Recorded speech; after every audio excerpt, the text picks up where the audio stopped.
ഫിർഔന്റെ ആൾക്കാരിൽപ്പെട്ട തന്റെ വിശ്വാസം മറച്ചുവെച്ചുകൊണ്ടിരുന്ന ഒരു വിശ്വാസിയായ മനുഷ്യൻ പറഞ്ഞു, എന്റെ രക്ഷിതാവ് അല്ലാഹുവാണ് എന്ന് പറയുന്നതിനാൽ നിങ്ങൾ ഒരു മനുഷ്യനെ കൊല്ലുകയോ? അദ്ദേഹം നിങ്ങൾക്ക് നിങ്ങളുടെ രക്ഷിതാവിങ്കിൽ നിന്നുള്ള വ്യക്തമായ തെളിവുകൾ കൊണ്ടുവന്നിട്ടുണ്ട്. അദ്ദേഹം കള്ളം പറയുന്നവനാണെങ്കിൽ കള്ളം പറയുന്നതിന്റെ ദോഷം അദ്ദേഹത്തിന് തന്നെയാണ്. അദ്ദേഹം സത്യം പറയുന്നവനാണെങ്കിലോ അദ്ദേഹം നിങ്ങൾക്ക് താക്കീത് നൽകുന്ന ചില ശിക്ഷകൾ നിങ്ങളെ ബാധിക്കുകയും ചെയ്യും. അതിക്രമകാരിയും വ്യാജവാദിയുമായിട്ടുള്ള ഒരാളെയും അല്ലാഹു നേർവഴിയിലാക്കുകയില്ല, തീർച്ച. എന്റെ ജനങ്ങളെ, ഭൂമിയിൽ മികച്ചു നിൽക്കുന്നവർ എന്ന നിലയിൽ ഇന്ന് ആധിപത്യം നിങ്ങൾക്കു തന്നെ. എന്നാൽ അല്ലാഹുവിന്റെ ശിക്ഷ നമുക്ക് വന്നാൽ അതിൽ നിന്ന് നമ്മെ രക്ഷിച്ചു സഹായിക്കാൻ ആരുണ്ട്? ഫിർഔൻ പറഞ്ഞു, ഞാൻ ശരിയായി കാണുന്ന മാർഗം മാത്രമാണ് ഞാൻ നിങ്ങൾക്ക് കാണിച്ചു തരുന്നത്. ശരിയായ മാർഗത്തിലേക്കല്ലാതെ ഞാൻ നിങ്ങളെ നയിക്കുകയില്ല. ആ വിശ്വസിച്ച ആൾ പറഞ്ഞു, എന്റെ ജനങ്ങളെ, ആ കക്ഷികളുടെ ദിവസം പോലെയുള്ള ഒന്ന് തീർച്ചയായും നിങ്ങളുടെ കാര്യത്തിലും ഞാൻ ഭയപ്പെടുന്നു.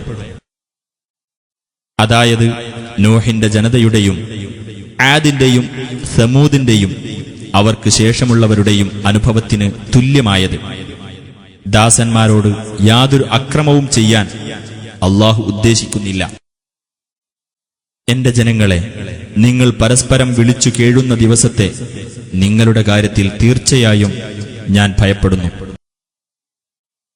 അതായത് നിങ്ങൾ പിന്നോക്കം തിരിഞ്ഞോടുന്ന ദിവസം.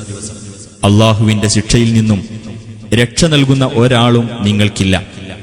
ഏതൊരാളെ അല്ലാഹു വഴിതെറ്റിക്കുന്നുവോ അവന് നേർവഴി കാണിക്കാൻ ആരുമില്ല. വ്യക്തമായ തെളിവുകളും കൊണ്ട് മുമ്പ് യൂസുഫ് നിങ്ങളുടെ അടുത്ത് വരികയുണ്ടായിട്ടുണ്ട്. അപ്പോൾ അദ്ദേഹം നിങ്ങൾക്ക് കൊണ്ടുവന്നതിനെപ്പറ്റി നിങ്ങൾ സംശയത്തിലായിക്കൊണ്ടേയിരുന്നു. എന്നിട്ട് അദ്ദേഹം മരണപ്പെട്ടപ്പോൾ ഇദ്ദേഹത്തിനു ശേഷം അല്ലാഹു ഇനി ഒരു ദൂതനെയും നിയോഗിക്കുകയേ ഇല്ല എന്ന് നിങ്ങൾ പറഞ്ഞു. അപ്രകാരം അതിക്രമകാരിയും സംശയാലുവുമായിട്ടുള്ളതാരോ അവരെ അല്ലാഹു വഴിതെറ്റിക്കുന്നു. അതായത് തങ്ങൾക്ക് യാതൊരു ആധികാരിക പ്രമാണവും വന്നുകിട്ടാതെ അല്ലാഹുവിന്റെ ദൃഷ്ടാന്തങ്ങളിൽ തർക്കം നടത്തുന്നവരെ.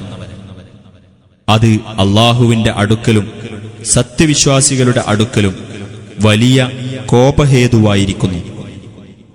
അപ്രകാരം അഹങ്കാരികളും ഗർവിഷ്ഠരും ആയിട്ടുള്ളവരുടെ ഹൃദയങ്ങളിലെല്ലാം അല്ലാഹു മുദ്രവെക്കുന്നു.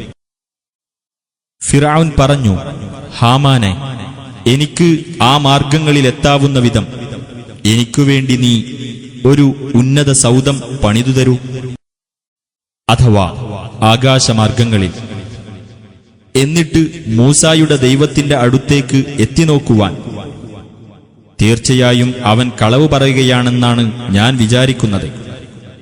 അപ്രകാരം ഫിർഔന് തന്റെ ദുഷ്പ്രവൃത്തി അലങ്കൃതമായി തോന്നിക്കപ്പെട്ടു. നേരായ മാർഗത്തിൽ നിന്ന് അവൻ തടയപ്പെടുകയും ചെയ്തു. ഫറോവയുടെ തന്ത്രം നഷ്ടത്തിൽ തന്നെയായിരുന്നു.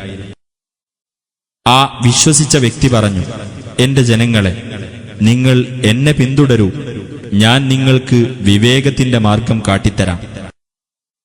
എന്റെ ജനങ്ങളെ, ഈ ഐഹിക ജീവിതം ഒരു താൽക്കാലിക വിഭവം മാത്രമാണ്. തീർച്ചയായും പരലോകം തന്നെയാണ് സ്ഥിരവാസത്തിനുള്ള ഭവനം.